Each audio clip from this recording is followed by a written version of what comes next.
now from the historic TT Assen circuit here in the Netherlands. As you've sure noticed, this is not the same venue as last year. We visited Zandvoort in 2024, and now it's time to go to another different corner of this lovely country. It is, of course, the Netherlands I'm talking about, and we are in a country with a long, long history of motorsport, be it in 4 wheels or 2 wheels, which is maybe what Assen is more known for. But of course, what we are thinking about is not the races of the past, it is the races of the future.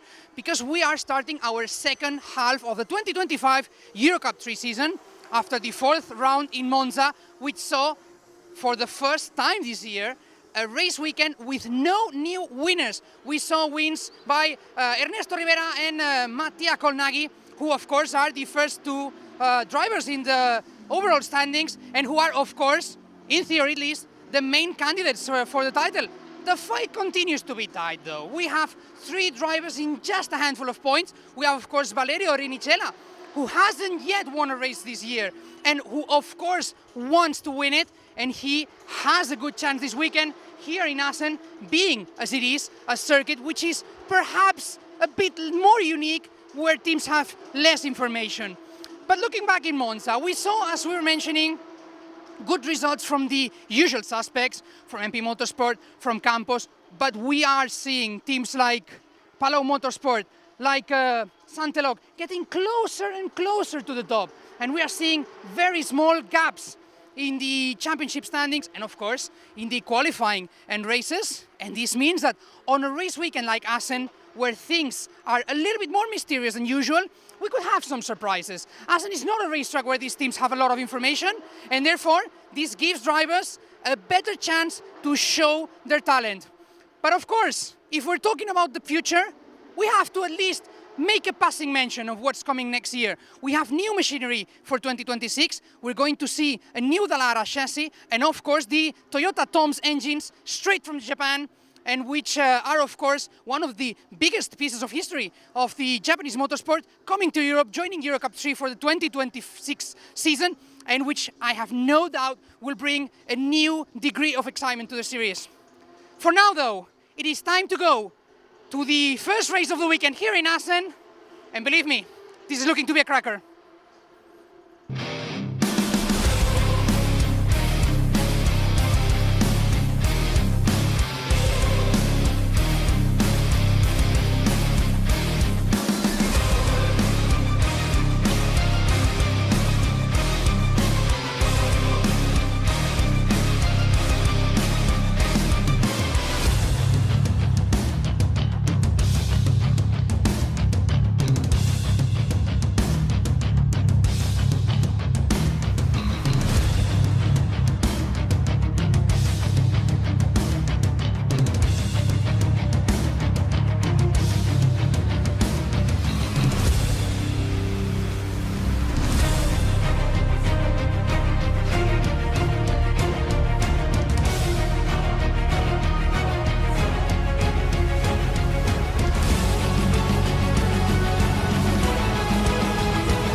What a better way to start your morning than the roaring sound of Formula Cars. Welcome to round 5 of the EuroCup-3 Championship. We now circulate at the TT circuit of Assen, a new circuit and new faces, not just to the grid, but me as well. I'm Kai Bacchini, and I will be taking you through what will be some outstanding action at a brilliant racetrack, normally known for its bike racing, but why not get some beautiful Formula Cars in the EuroCup-3 Championship circulating their way around. Qualifying has just concluded, which does mean that we find Matteo Colnaghi on pole position, a great position for him to try and find his way into the championship lead, and it will all be done on the circuit. Talking about the circuit, we have our trackside correspondence of Alex waiting by, who will give you the newest news from down on the ground. Hello, Kai. Pleased to greet you here in EUROCUP-3, in this case from the ground on the TT Assen circuit in the Netherlands. As you mentioned, big stories this morning in qualifying one, the first of the weekend, because we have Mattia Colnaghi, of course, the second place driver on the championship, taking pole position, but we have Ernesto Rivera, the championship leader, back in P13. He will have to recover, he will have to try at least, and that has implications for the championship. But if we talk about big stories this morning, there is none bigger than the man who will be standing here in a few moments. That is Michael Belov, the driver from LA Racing, who has joined the series at least from this weekend. We will see how many rounds he will end up doing for the rest of the season. Remember that he's also taking the places of Owen Tangavelu, who unfortunately got injured last time out in Monza, and to whom we wish a speedy recovery. But for the time being, Belov has qualified in third place, which means, of course, that this is the best qualifying result for LA Racing, and the first ever chance for the team to not just get on the points, but maybe do it in style with a podium finish. That could be happening today, Kai, so I think we have quite a few points of excitement to take note of. Yeah, as you mentioned there, Alex, many big stories. LA Racing able to get their best qualifying position of the season so far. But if we look to the championship, you can't take your eyes off Ernesto Rivera starting down in 13th position. For a moment in the qualifying session, it did look like he was going to be taking pole position, so a difficult way to end it, Alex. Obviously, watching from the timing screen at home, I wasn't able to tell much from it. Maybe you're able to see more on what happened to Rivera, which ended up him resulting in being down at P13. Well, as we've been mentioning for the last few rounds, Assen is a track which doesn't see as much action when it comes to car racing. As you mentioned before, it is known for, of course, the two-wheel racing, the MotoGP, World Superbikes. But of course, not many teams have as much information here. You have to consider then that MP Motorsport have a little bit of an advantage, home advantage, because we are in the Netherlands, and they have been on track here before, whereas maybe Campos and other teams haven't. So this is also why MP Motorsport has been performing so well, and they do definitely have an advantage this weekend, and they will potentially perform better, at least for today. Let's see how the rest of the teams react tomorrow. But that means that for today's race, I can see an MP Motorsport win. That will come down to whether Mattia Colnaghi and Valerio Rinicella are able to manage that, and about whether Michael Belov is able to challenge them or not. As for Ernesto Rivera, it is one of those tricky situations, isn't it? Where you're starting from the back and you know that you're not going to get potentially to the podium position, but this is how you win championships. Being smart, recovering positions, not taking extra risks, and sometimes what you need to do is know how to be 5th, 6th, 7th. That's how we win championships as well. Yeah, as you mentioned, it's just going to be damage limitation for Ernesto Rivera, leading the championship by only 4 points of a margin between him and Colnaghi. But Colnaghi and Rinicella with an MP Motorsport lockout on that front row of the grid. It's high track temperatures, 38 degrees track temperatures and 23 degrees air temperatures. So I would say ideal for the drivers. They're very much going to enjoy the conditions out on the circuit. But this Assen circuit, as we've mentioned multiple times, known for its motorbike racing and actually recently resurfaced in 2020. So, Alex, down on the ground, what's the track conditions been looking like? Definitely different to what we've seen for the rest of the summer. Keep in mind that we come from rounds like in Portimao or Paul Ricard, where temperatures were super high. Even in Monza, we saw temperatures which were a little bit hotter when it was not raining, which we had some sessions on wet weather. So in that sense, yes, it is ideal for drivers, for teams, for cars, because this is very comfy. It's not too cold, it's not too hot. It's the temperature where engines perform at best. The tires should not be a big problem this weekend if we go from what we've seen so far. But it is certainly different from what we've seen in racing for the past maybe 2 months and a half. So we know that not every driver performs just as well on colder conditions, and not every driver performs just as well in hotter conditions, as we see the man of the hour, Michael Belov, getting to the grid, and definitely one to look out for. But yeah, as you've said, Kai, temperatures are nice. cozy, I would say. Maybe for the British standards, it's a little bit hot, but it's not too bad. Yeah, it's going to be interesting to see what happens here. Qualifying, I would think, is going to be very important for this race. TT Circuit of Assen is a very narrow circuit, but it's also a long one, very sweeping as well. 18 corners and 4.5 kilometers of track action for the drivers to tackle over the course of a lap. Very narrow in terms of the racing. So, Alex, do you feel like qualifying is going to be very important for these drivers over the course of the weekend? Crucial, I would say. Assen is not a track where overtaking is going to be easy. Not only is it tight, narrow, but some of the later sections of the lap have a little bit of a banking, and that means that the racing line, in some cases, is even more narrow than what we've seen on other tracks.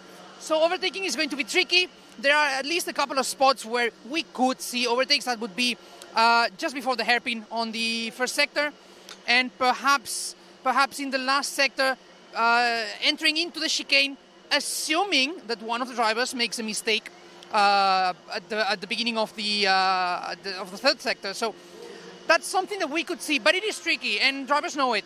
So of course this means that having a good qualifying position is crucial. If we look back a little bit, those who have better memory will remember that the last time we saw a single-seater class racing in Assen of this caliber, that was with W Series, and we did not see many overtakes. So that should be our point of reference, especially because the chassis is the same tattoo chassis that we saw back in the day. So we know that this is the reference, and it is a valid one. Don't expect many overtakes. We could still see them, but more than anything, expect drivers to take big risks when they think they have a real chance to get the pass done. Yeah, as we mentioned, new faces earlier on, quite a few drivers that are now making their debut for this round in the EUROCUP-3 Championship. One name that definitely stood out to me is Lukas Fluscher, a notable name in the world of motorsport, obviously sibling to Luna Fluscher, the Mercedes AMG Junior driver. Alex, out of the drivers that are now making their debut at this round, who stood out to you the most? Definitely, I have to say Michael Velov. I couldn't choose any other name. We know that he's not exactly a rookie to this kind of cars. He has experience with the Formula Regional machine in other series, but it is still very impressive that he can basically carry his whole team on the shoulders. We know that the Ally Racing drivers that joined the Heller brothers are particularly here to help them develop, to serve as a benchmark, to help them set up the cars. So for him to come on his first round with a team and be third on the grid, that is mighty. And don't discount him for the win, because he has nothing to lose. Yeah, not at all. And it will be interesting to see what he's able to do in that Ally Racing machine. Obviously not one of the notable top teams in the championship right now, MP Motorsport, pretty much dominating at the front end of this season so far. You can't forget about Ernesto Rivera and Campos Racing as well, as they're putting good numbers up on the board. But as the drivers and as the teams manage to now make their way off the grid, it's going to be interesting. This is where the drivers will get themselves in the zone and into that racing mindset. Alex, just before we let you go, I want to hear your predictions for the race. Oh, predictions, that's always a tricky one. Well, as I always like to say, I don't bet money, but I bet vegetables. We can bet 1 or 2 peas for the win. I think Mattia Colnaghi is still the favorite. Remember, he's the one driver who has won 3 races this season so far. He has been very, very quick, and he's been quick since he joined EUROCUP-3 in the Spanish Winter Championship. So that'll be my bet. What's yours, Kai? Ooh, I can't take my eyes off Matteo Colnaghi either. I mean, it's going to be very interesting. Rinicello alongside him, he's definitely going to put up a good threat. But those MP Motorsport cars out front, they're just looking so strong, aren't they? Absolutely, and we know that Valerio hasn't won a race this season. So I can imagine that he's aching for it. I asked him yesterday, I said, Valerio, are you making it this weekend? Are you getting to the win this weekend? He said, well, hopefully. So he's definitely going to try for it. No, 100%. And Alex, thank you very much for your eyes down on the ground. I'm sure we'll hear from you a little bit later, but the drivers are now circulating around and will get their formation lap underway, weaving side to side, just trying to get some heat in those tires, as it will be very, very important off the line, as we've mentioned time and time again. Qualifying, so important. It's all about maintaining track position here, and with it being such a fast and flowing circuit, any mistake that is made by the drivers will be amplified by 1,000. So you need to be on your A game here if you are the likes of Matteo Garnaghi, Rinicella, and Michael Belov starting on those front two row of the grids. Watch out for Kasper Stuka. He's a driver who's always up for a good battle. And even though it may not look like it's an overtaking circuit, that's one name which I'm sure you'll see involved in a few battles as well. We've seen it earlier on in the season at round 2, race 2 in Portimao. Garnaghi, Stuka, and Caranta had a brilliant three-way battle for the podium. Stuka and Caranta also took that battle all the way down to that last few laps for the podium. So you love to see the drivers getting stuck in and involved in these races.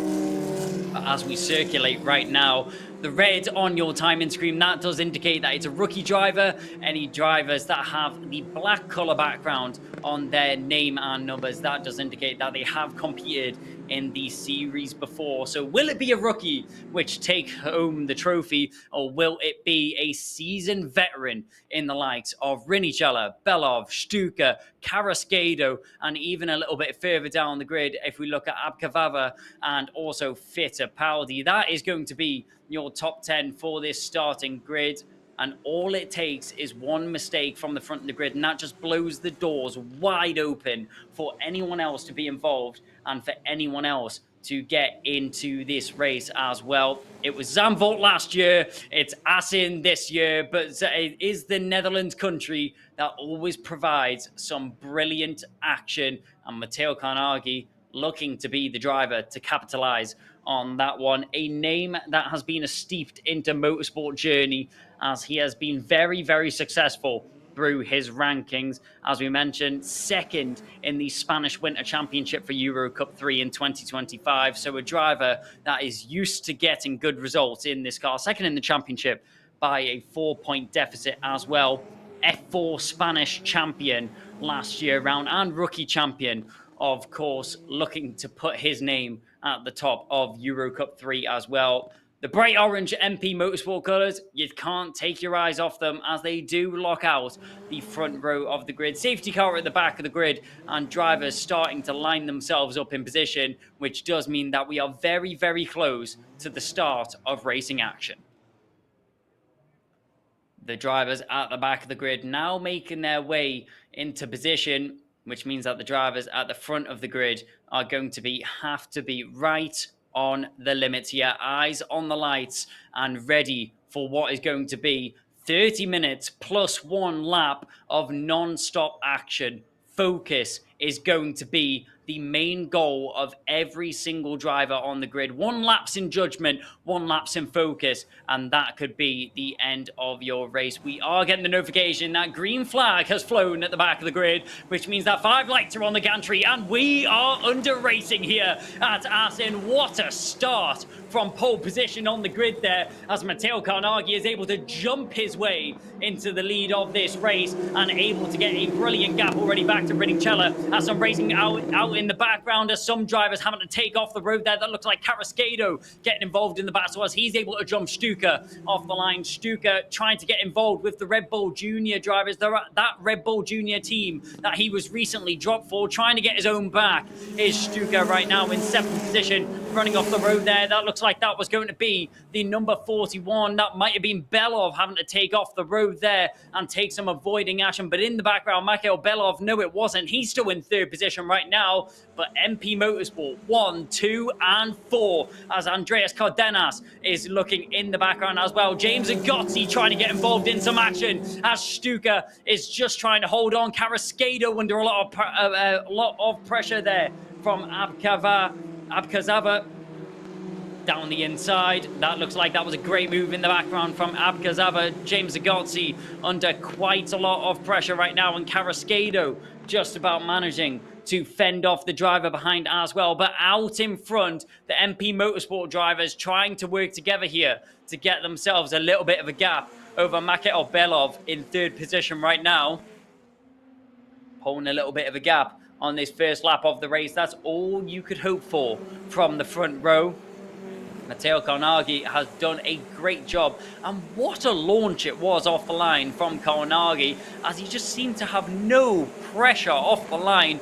Just all on the ball right there was Matteo Carnaghi, as he was able to get the jump, saw the lights go out, but under a lot of pressure, a little bit of a mistake there, and a little bit unsettled is Rinicella off the back of turn 3, going through 4. Now we go as Belov piles on the pressure through 5. Now we find ourselves onto a very long back straight. Push to pass is now available, and Belov has that to his advantage. 60 seconds of push to pass is obviously available for the drivers. Will Belov take that to his advantage? No, but it did look like Rinicella did, as he closed in on the back of Carnaghi down that straight, which means that Belov had to ease off the back of that MP Motorsport car. But for a moment there, Rinicella was scrambling for that second position, as it looked like Belov could have eaten up that second position and took it for his own.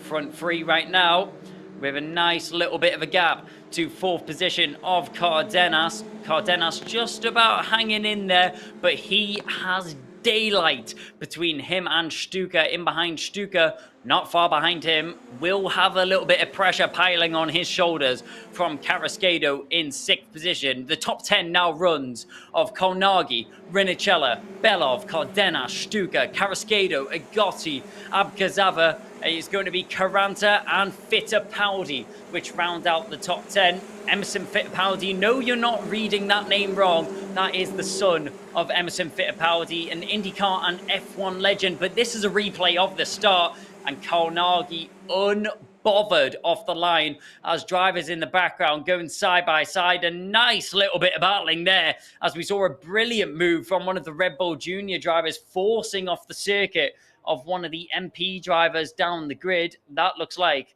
that might have been the MP driver of Andreas Cardenas having to take to the escape road. Yellow flagged in the background as 2 drivers off the circuit. Macedo seems to be tumbling down the order. So an issue there for Macedo. What's happened to Francisco Macedo? There he is. That looks like that's the recovering car of what is the number 2. That's so unfortunate there for Francisco Macedo, as he tumbles down the order. We're going to get a replay here. Is this the issue with Macedo? Didn't see if he was helped round or if it was just a mistake on his own. But either way, the number 2 car for Griffincourt finds himself facing the wrong way on the circuit. And that's not what you want to be doing here at Assen, and not what you want to be doing at all as a racing driver. He's going to have a lot of work to do to find himself on the back of the pack. 6 seconds clear of what is Feldman in behind him, in front of him. That's Alchu Feldman in 28th position, but a little bit tight in the background. A couple of drivers now crossing the line. Gladish in the background set what is going to be the fastest 3rd sector of the race so far. He's got some work to do. A little bit out of position in qualifying was Maciej Gladish. We'll see what he's able to do to try and make his way up the order as well.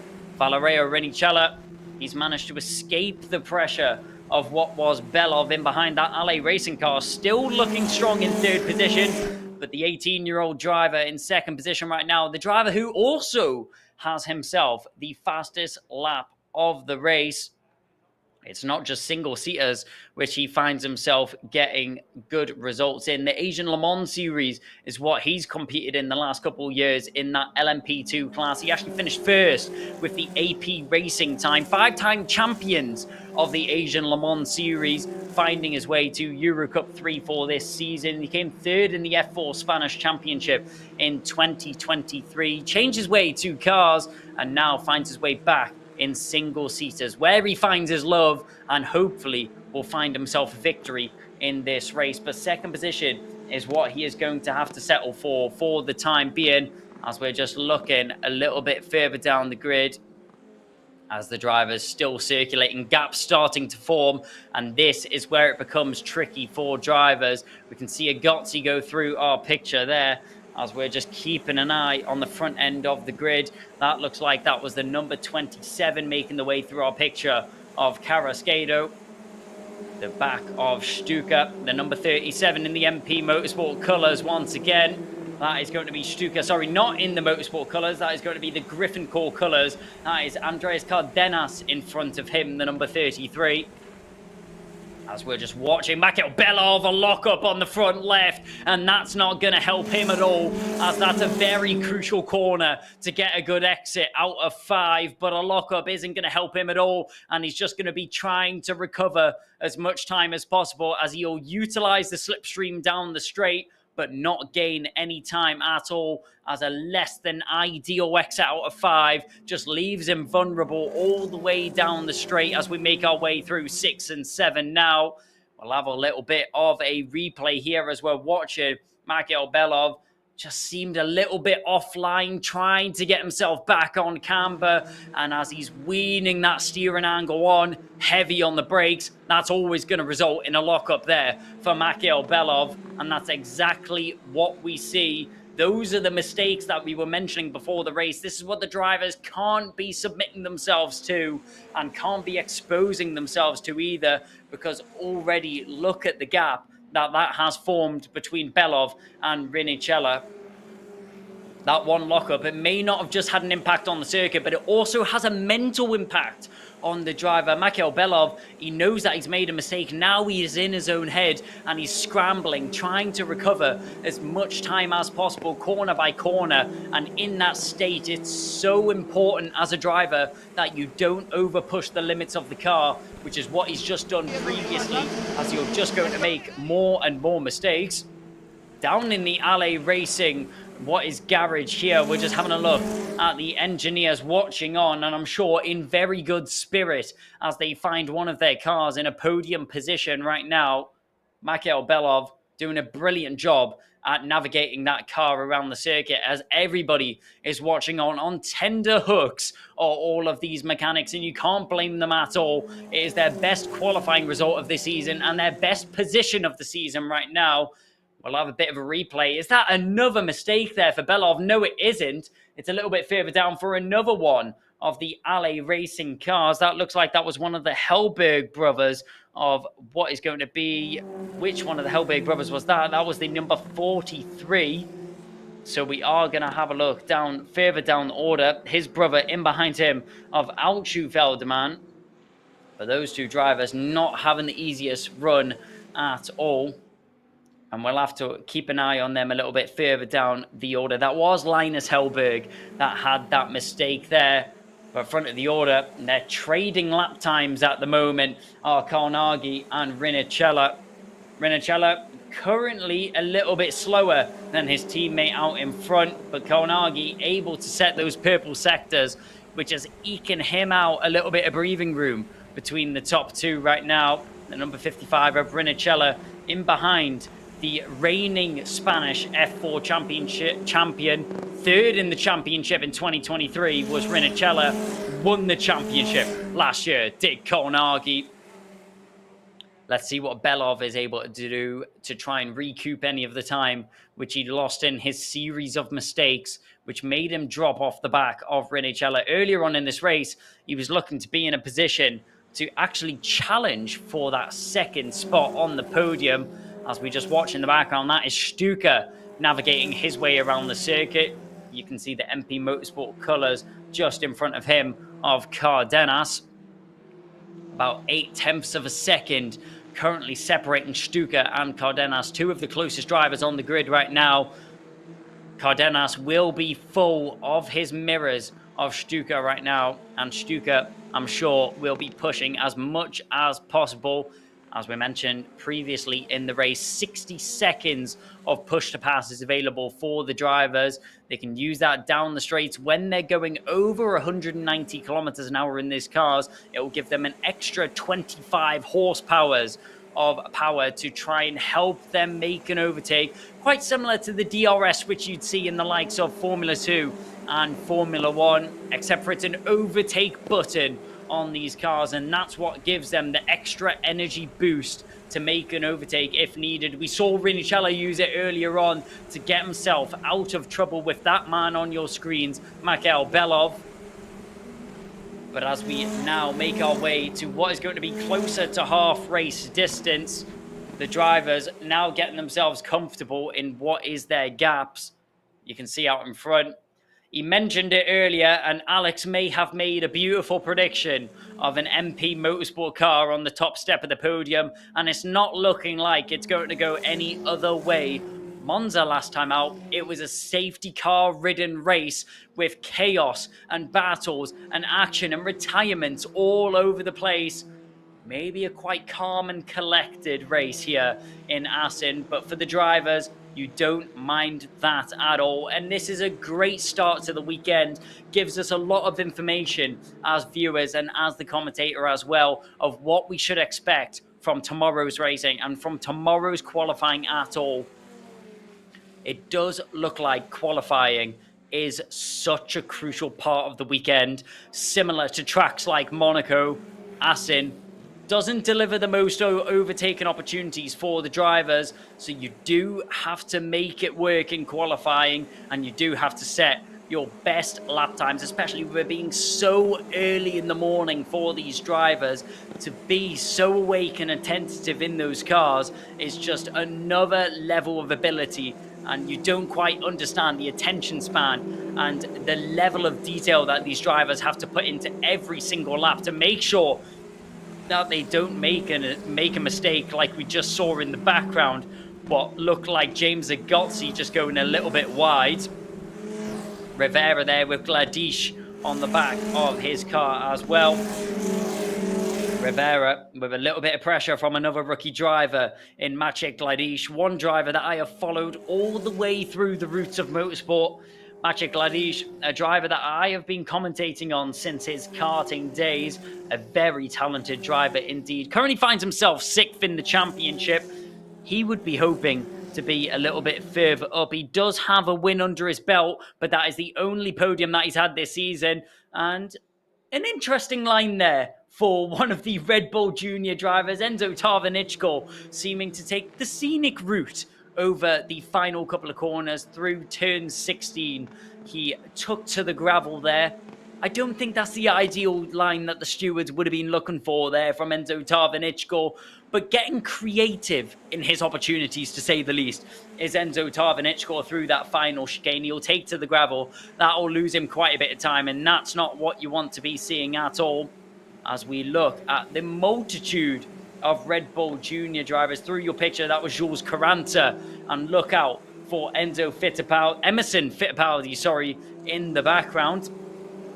Emerson Fittipaldi Jr. currently sitting in 10th position. That is the number 77 driver there in Campos Racing, MP Motorsport colours. The Campos Racing car in front of Jules Caranta. But that is just a little bit further down the pack there that we find these drivers, as we now just file through a very, very long straight. And as you can see, the drivers training on the outside. That's going to be a move on the inside, actually. Oh, as they both go off the circuit, we're battling for position between Agozzi and Abgazava. The KCL MP Motorsport car tried to go down the inside.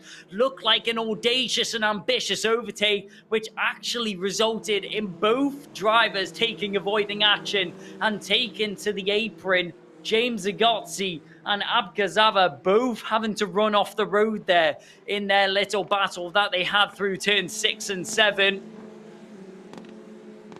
Not the ideal line for either of those drivers, as they lose quite a bit of time to Jules Caranta in the Red Bull Junior colours in behind.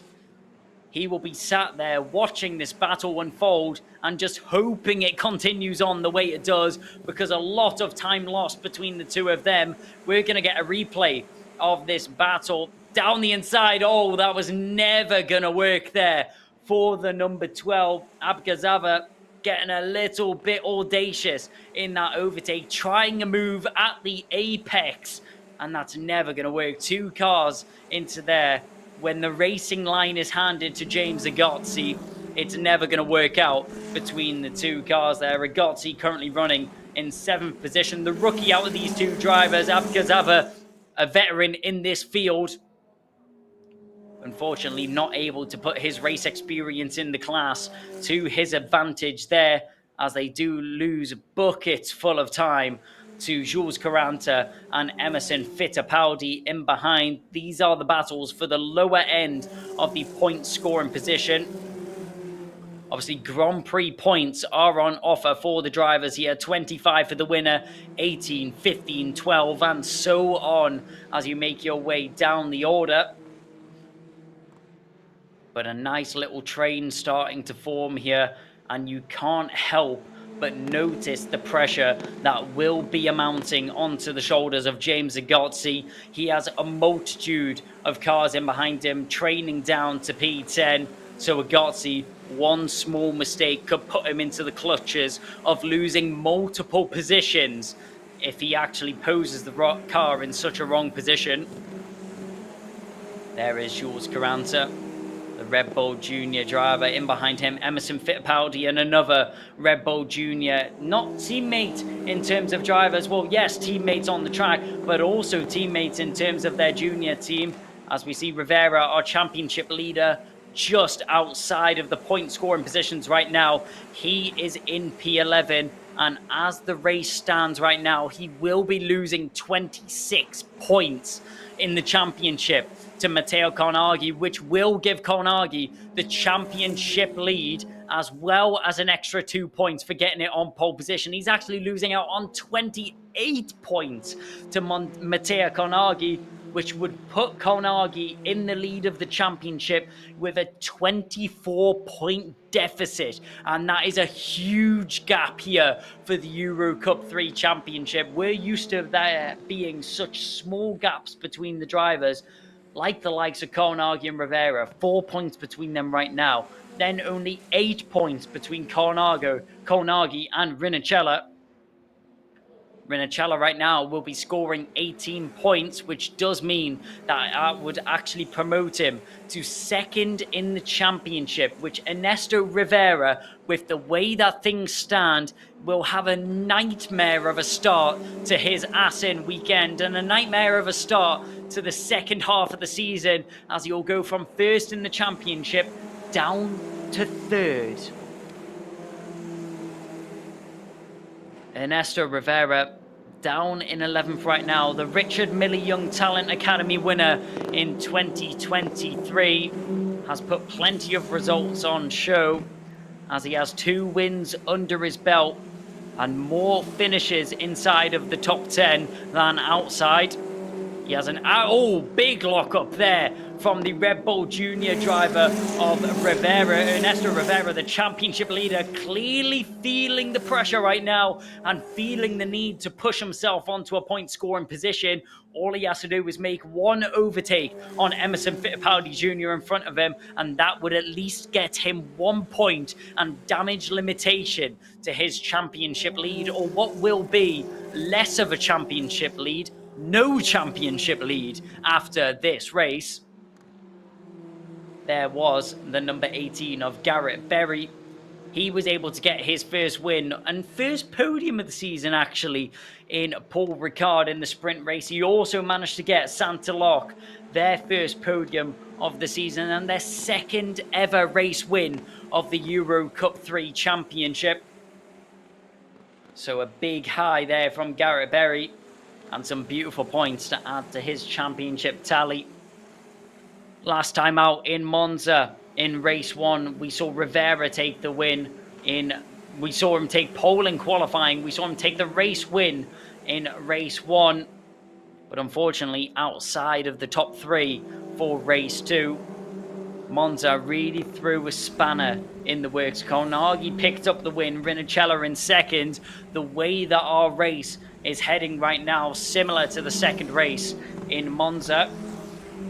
The only difference is Tarvanichko finished in third position. Third right now is Mikhail Belov, a driver showing their face for this round in the EuroCup-3 championship and showing that that LA racing car can be competitive at the front end of the grid.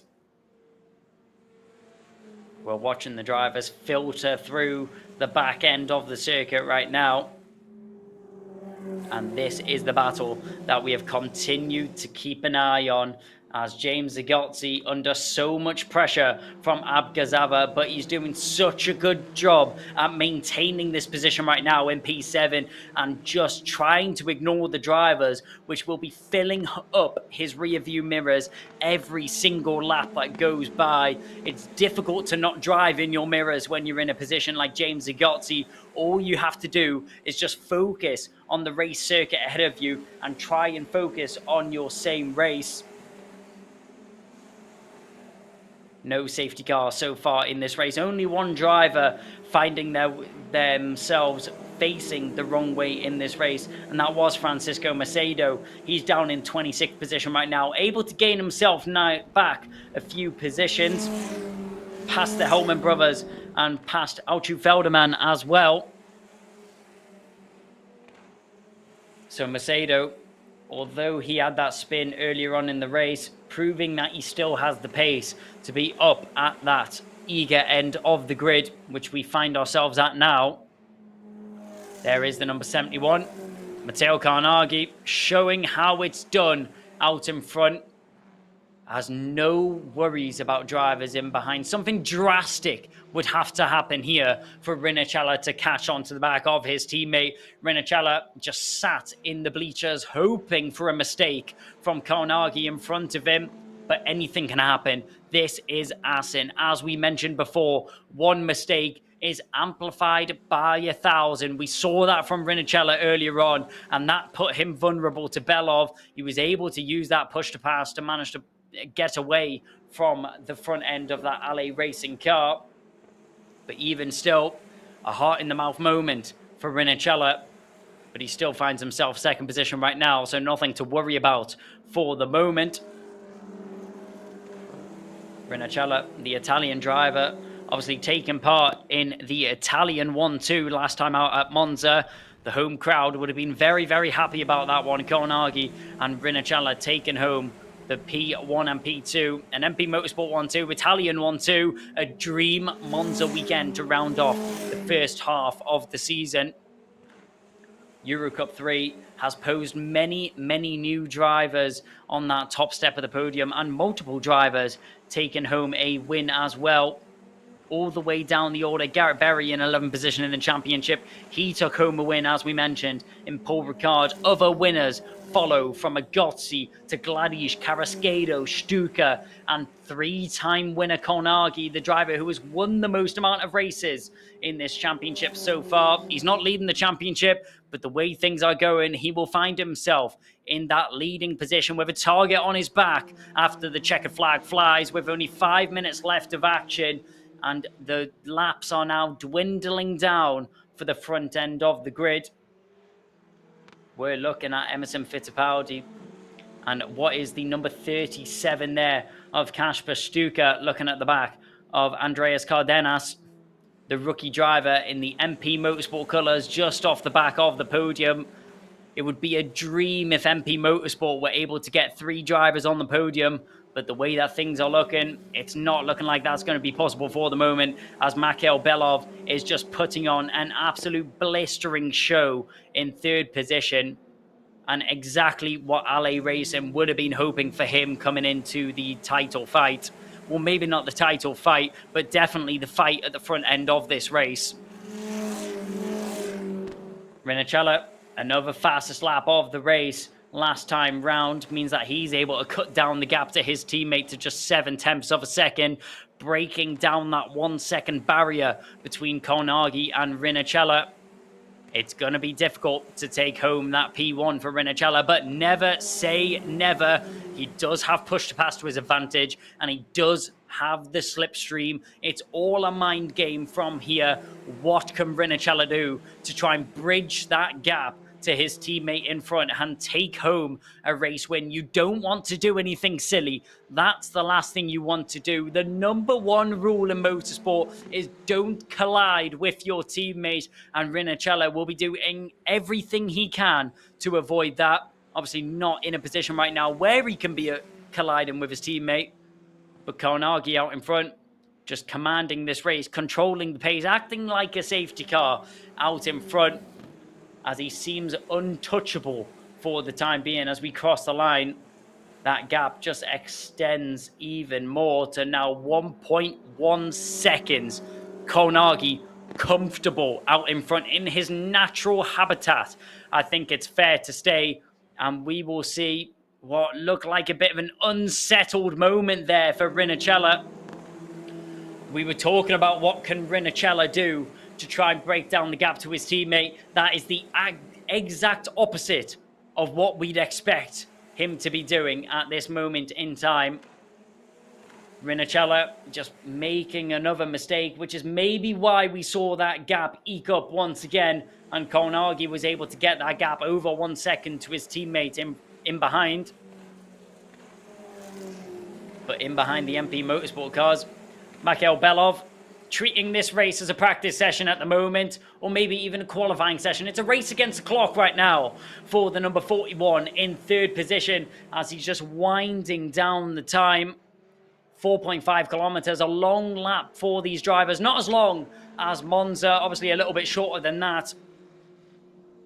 And not as many camber changes, but we do have a few cambered corners around this circuit. Watch out for 10 and 11 down the back end of the circuit. That's where you really start to see it take force, and that's just extra strain on the drivers physically and also attention-wise, as putting your car offline just the slightest makes it even more of a mistake around a cambered corner, which is notorious for these Netherlands racing circuits, especially at Zandvoort, which we competed at last year. Assen, not so much, more of a flat circuit here in the Netherlands, but even still poses some great racing action, and it's amazing to see Formula cars circulating around this circuit once again. As we heard Alex mention on the grid, the last time out that we saw cars go around Assen would have been W Series way back, what would have been over 5 years ago, racing in that series. But it's great to see cars taken back to Assen. What is a very tight circuit does mean that the drivers need to be on their A game, and one driver that has been on his A game, you can't take his eyes off him. It feels like we've been saying his name over and over again, but how could you not when it's such a demanding victory from lights to checkered flag? I hope I haven't put commentator's curse there on Matteo Konagi, with just 1 minute left now ticking down on the clock. 1.8 seconds behind him, and daylight in his mirrors. He doesn't have to worry about anyone around him. It will just be a cruise to the line, and some may say a Sunday drive, although it's already Saturday.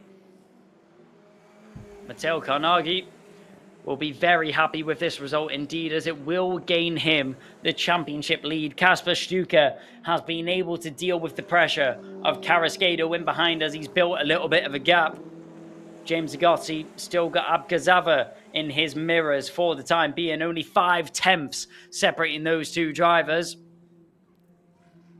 Abgazava and Zagozzi very close on circuit. Fittipaldi close to the back of Caranta. Watch out for Rivera in these closing stages of the race. All the chance in the world of him snatching up a point scoring opportunity. We're looking at the top three, but there's closer battles down the grid as well, as Caranta falls down the order. Issue there for Caranta as he loses 2 positions on the grid, as Rivera and Gladish are able to slide through. Gladish up to 11, and Rivera will take home a championship point with the way that things are going right now, as he's all over the back of Abgazava. Less than a 10th separating those two drivers as they cross the line. So can Rivera pick home another championship point and get himself 2 points to the line?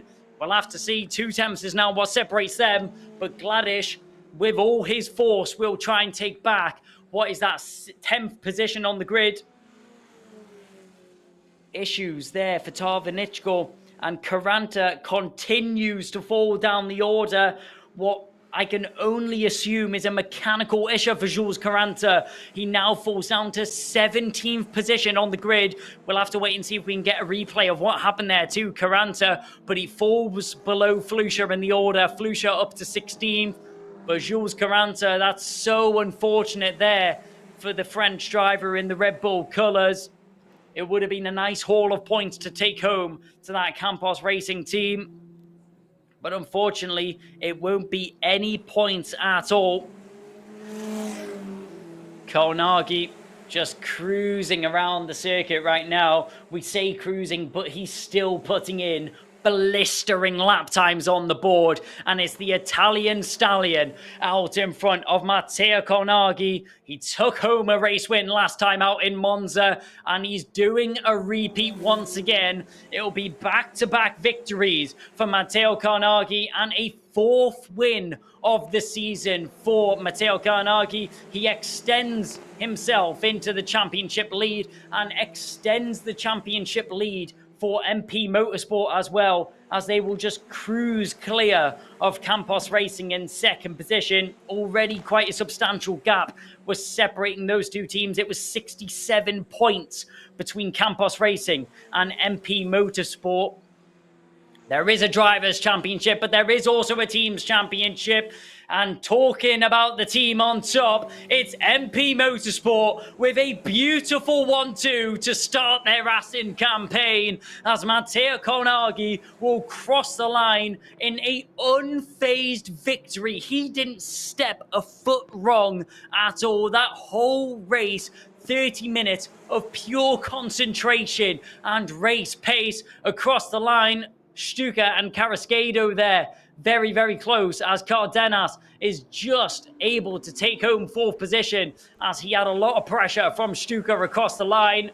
But P4 does go the way of the 33, but from the 33 to the 71, we may as well take that 7 off the car, as that is the position he will be standing on the podium today. P1 for Matteo Kownagi, and a new championship leader once again, regaining the championship lead, as Matteo Kownagi was unfortunately just falling down the order. Rivera, he was in P10 on that final lap of the race, but as he crossed the line all the way down in P13, so a nightmare last lap from what is Esterno Rivera. Issues on the last lap means he falls out of championship point standings. And down to 3rd he goes. Not the way you want to start off our first visit to Assen in the EUROCUP-3 championship. But Esterno Rivera, the second half of the season has commenced, and he now finds himself down in 3rd position in the championship. Stuka even cuts down a bit of a gap to Esterno Rivera there. But Ernesto Rivera, not much he can do about that race. Qualifying hampered him a ton, and we can see that put into force. We were talking before the race, we were saying how crucial qualifying is going to be. I think that first race is just clarification of how crucial qualifying is going to be. It's Matteo Kownagi with a great jump off the line. He esteems himself a victory in the first race here at Assen in the EuroCup-3 Championship. It is going to be a 2nd place for Valerio Rinicella and a 3rd place. What a race. Ale Racing will be up in limbs right now, as Mikhail Belov, car number 41, his first race of the season. He has competed before for EuroCup-3, a fresh face in Mikhail Belov, but not a fresh face to the podium, as he'll get another podium, does the number 41.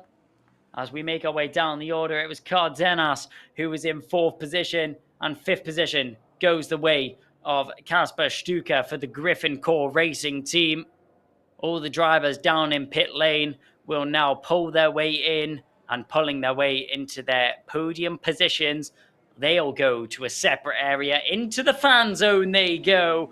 Matteo Kownagi, Rinicella and Belov all pull into their top 3 positions, and making his way out of the car now. Matteo Kownagi, he can't not be delighted with that result, as he had no pressure at all. Seemed to be in a league of his own today, did Matteo Kownagi. No one able to compete with his pace, as he steps out of the car And the celebrations can start, but work's not done yet. This is only the first race of the season. Not first race of the season, first race of the weekend here at Assen.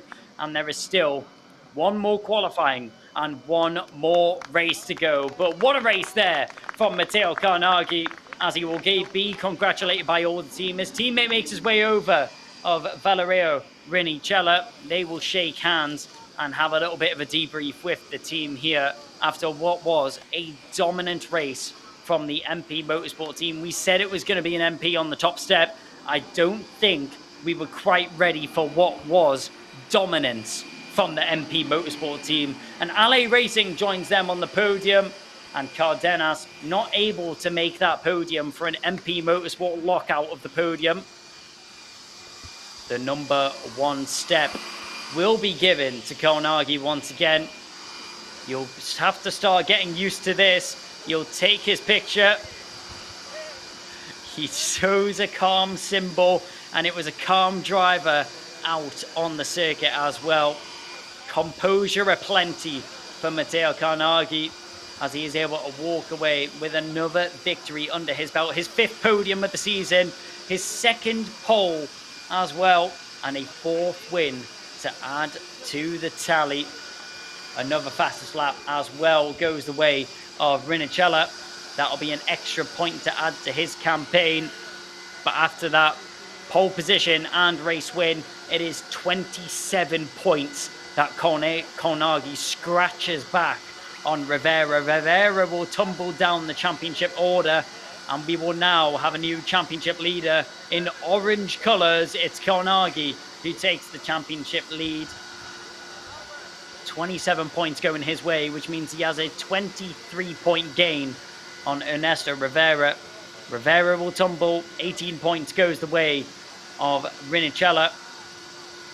So Rinicella will just about jump Ernesto Rivera in the championship standings, as well as there will be 6 points separating them after this race. But a big round of applause to that man right there, the number 41 of Mikhail Belov. And tyre wear, seemingly not a huge issue for the drivers there, but you have to take into account that Matteo Carnaghi was in a great position to be maintaining his tyres. Not much pushing was required there from the number 71. The tyres still in a good state after the race, so that's good data for the teams to carry into tomorrow, especially into qualifying. Tactics aplenty. Little bit of a debrief here as the drivers get out of their cars and have a talk with the Ale Racing team. Mikhail Belov, we've mentioned it multiple times. It was an impressive qualifying and an impressive race, as well as he finds himself on the 3rd step of the podium. Not a bad way to start the Assen weekend. But Alex is down there in Parc Ferme with what looks like our race winner of Matteo Carnaghi. Alex, down to you. Yes, we are here with our race winner, Mattia. How was that? Looked pretty calm from the outside, but I'm sure you will have a different story. Yeah, to be honest, no, it was not really anything different. Just got a decent start, and the first laps Valerio was putting pressure, but then I was able to pull away near the end. So pace was good, and yeah. And I know that you're waiting for something, I think. So I don't want to put you in trouble, but any comment on what might be happening? No, I'm not sure. We will see on the onboard and the stewards later. Okay, Mattia, let's wait for that, and we can talk to you maybe tomorrow. Yeah. So, of course, a relatively worried Matteo Carnaghi, because as some of you spectators and you as well, Kai, might have noticed, there is an ongoing investigation for a race jump start for Mattia. So, of course, it's something that needs to be looked into, and naturally, he doesn't want to celebrate too much until that's confirmed and assured, because we know how these things go. Yeah, as you mentioned, Alex, provisional race winner there for Matteo Carnaghi, and an unfortunate investigation from what looked like a very collected race from Carnaghi in an element of his own in that race. The last thing you want to hear when you're in that car and when you get out the car as well is that you're under investigation. Just more worry to put into the head. And the last thing that he needs going into tomorrow? Let's see how that goes into tomorrow. We know that they're still competitive, both MP Motorsport drivers at the top. We know that Mattia is competitive no matter what the result today ends up being. And well, if there is maybe one potentially good news out of this situation is that if there were to be a potential penalty, we would have a tighter point classification, which is probably good news for race fans. So, you know, there's always that. Yep, thank you very much for your time, Alex. That was a brilliant race indeed, especially from the commentary box over here. It was a great race. Alex, thank you very much for your interviews. What did you make of the race down there from the pit lane? Well, I think that was sort of what we could have expected from Assen. We saw a race without that many overtakes. We did see some drivers taking those risks that we were anticipating. We saw a very calm, very collected MP Motorsport top two drivers. Let's see what happens in the end, of course. But the race itself was more or less what we could have expected. Let's keep in mind, if there is any penalty, and we will see that, this could potentially mean the first win of the season for Valerio Renicella, which would be important for the series, because we would add our tally to a total of 8 different race winners, if I am not miscounting, and as you may understand, that is a lot of drivers to be counting. But for tomorrow, well, we're expecting a bigger crowd, which was already quite impressive today, and we love to see that. We love to see people coming to the racetracks and watching these feeder series. And we're expecting similar temperatures, and of course, one more qualifying session where drivers will have another chance to learn a little bit more about the track, use whatever they learned today as well. So don't discount a race that might be a little bit different tomorrow. Yes, this is normal. It happens when we have a race weekend with 2 races or with 3 races, which we will have some later on this season. But considering that Assen doesn't have they don't have as much information, it is normal that tomorrow we might have someone finding out something else, something extra that may allow them to fight a bit harder. So let's look forward to that. I think tomorrow is going to be maybe a little bit more fun than today. Yeah, very interesting indeed. And something to note is if Carnaghi does get a penalty there, depending on what the penalty is, that could promote Renicella to the championship lead as well. So it could be from P3 in the championship to the lead of the championship. If it is only a 5-second penalty for Carnaghi, that does mean that he would drop down to second in that race, and that would put the 2 teammates on tied points for the championship lead. So tender hooks going into tomorrow, and it will be nerves aplenty for the drivers, the teams, and everybody involved as well. Matteo Carnaghi did seem a little bit deflated in that interview there, so maybe he knows something that we don't, but we'll have to wait and see on the steward's official decision to come through on our app. But Carnaghi, a penalty, not exactly what he needs right now.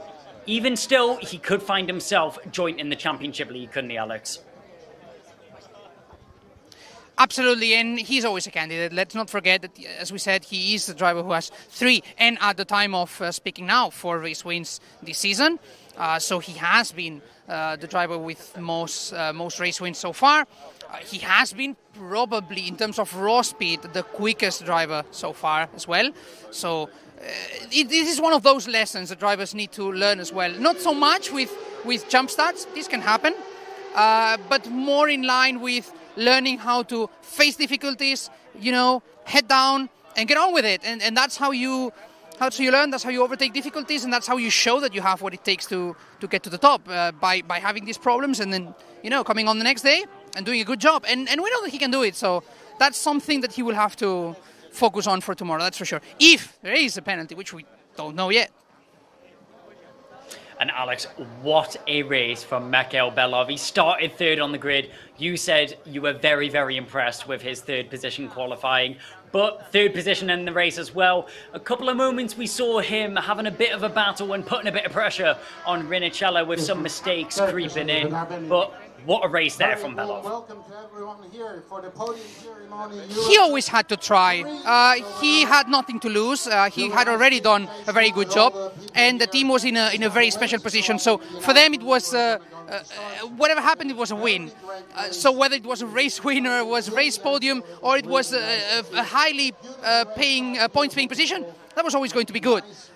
But the race was good. He definitely took his chances, and he showed that he was audacious when he had to be, and he was patient when he had to be.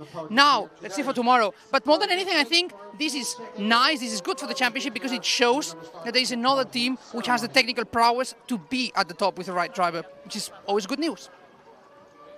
Yeah, as you mentioned, it is equal cars that are competing here in the EUROCUP-3 Championship. The only difference is the setup that the teams put on the car. But Mikhail Belov, that will just be more and more confident going into tomorrow's racing. Absolutely, and after you join a series, you join a new team, and you're quick right away, this gives you confidence for tomorrow. So for sure he will be one to look out for on Sunday. Hugo Rodriguez for MP Motorsports. Yeah, very much, Alex. An interesting one that we will have to keep an eye on. But the podium is now making way, and a representative for MP Motorsport makes their way onto the podium here. Yellow colors is the number 3 in this race, Mikhail Belov. Mikhail Belov will take the third step of the podium for LA Racing. A brilliant race for Belov. Rinicella, the first of the MP Motorsport cars, will make his way to the second step of the podium. But Matej Konagi will take the top step of the podium after a commanding race indeed. Obviously under investigation, but we'll have to watch out. And it will now be time for the national anthem.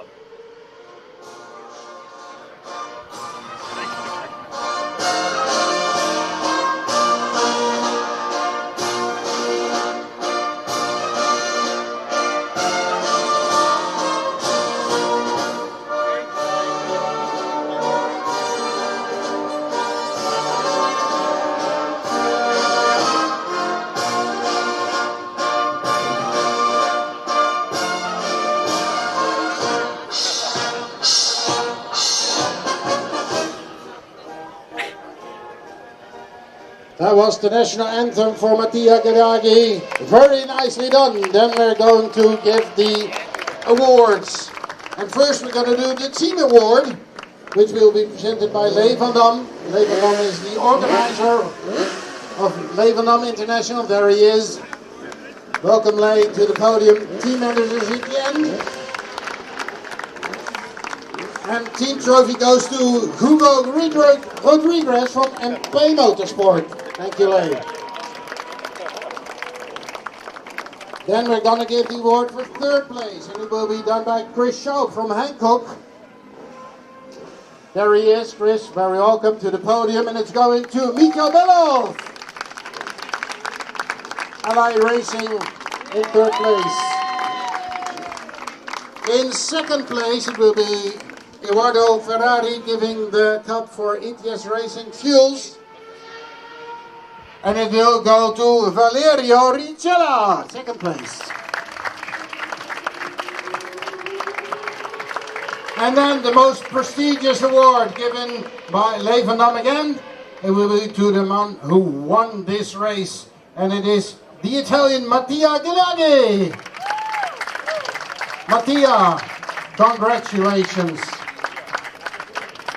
Time for the photographs. And congratulations from Lee van Dam, of course. Everybody take the photos, please. This is the moment for you. Thank you very much. And now the ladies may leave the podium. There's one man without a bottle of champagne. He's a bit of a disadvantage. But this is the moment for the drivers. This is champagne!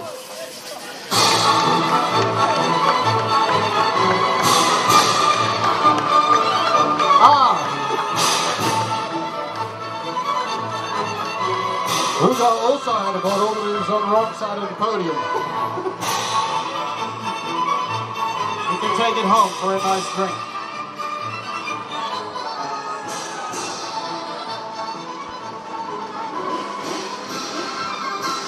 And we're not finished, ladies and gentlemen, because we're going to do the rookies as well.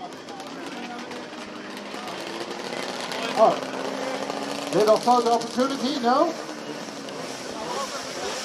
So, as the podium now concludes, that was our top three with their celebrations for the weekend. Obviously, provisional results, obviously pending any penalties that are coming the way from the steward's office. But what a brilliant race it was, and MP Motorsport putting their colours and banners on the top two steps. It was a lockout in qualifying, and it was a light to flag finish there for MP Motorsport. The podium has just concluded. Alex, what should we expect from tomorrow?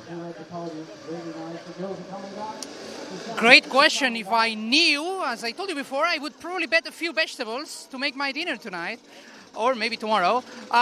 We can expect, of course, MP Motorsport to still be probably the dominant force. They should be probably the big favorites for tomorrow's race and tomorrow's qualifying, of course. But let's not discount yet Campos Racing drivers who may find something that they didn't have today. It's one more day to do the job. Let's not discount, of course, Ali Racing. I still feel weird saying that, and that is amazing. Michael Belov could still have something to say also on Sunday. And who knows, Palou Motorsport with James Segozzi, for example, he still is one of the probably best outsiders that we have had during the season, so he could have also something to say around those positions. And more than anything, I hope that Ernesto Rivera will have a better day tomorrow, because we need more drivers fighting for that title. And as we head into the second half of the season, we want as many drivers fighting for that championship, don't we? Yeah, as you mentioned, and it all relies on qualifying tomorrow. That is one of the biggest sessions of the weekend. Can Rivera improve on that 13th position in qualifying? If not, we may even see the likes of Kasper Stuka eking into that championship battle, and wouldn't that just be very, very good for the Griffin Core Racing team to have one of their drivers in the top three challenging? Exactly, and we know that Kasper is a good driver. He's had some very good races this season, and he was in that title fight. He's falling a little bit behind, but as we know, a good weekend can fix many things. And why not? He's had a decent race today. He could have another one tomorrow. And as I said before, sometimes fighting for the title doesn't mean winning every race. You need to learn how to be 4th, 5th, 6th, because those points at the end of the year, they always count. And Alex, thank you very much for your time today. Just before we let you go, who was your driver of the day? It's tough to say my driver of the day because it's very easy to say Mattia Colnaghi, who has been flawless, but has he actually been flawless? That's the question that we don't know yet. So for the time being, I'll stick to my guns and I'll say Michael Belov has definitely been probably the driver of the day. He has been writing the story of the weekend so far. So let's go with that. Of course, Alex, thank you very much for your time today. It's been brilliant having Alex give us all the newest news from the ground. Always great to have him as a correspondent joining us and helping us along with the broadcast as well. Matteo Colnaghi walks away with the victory in this one. Rinicella second and Michael Belov. It's Alex's driver of the day, and he walks away on the third step of the podium in what is the provisional results of this EUROCUP-3. Race 1 at Assen, and what a race it was. But this is just the start to the weekend. EUROCUP-3, second half of the season is just getting underway, and plenty of action still to remain tomorrow. Qualifying tomorrow morning, and then more importantly, the race we're all waiting for. Assen Race 2 will be coming up tomorrow.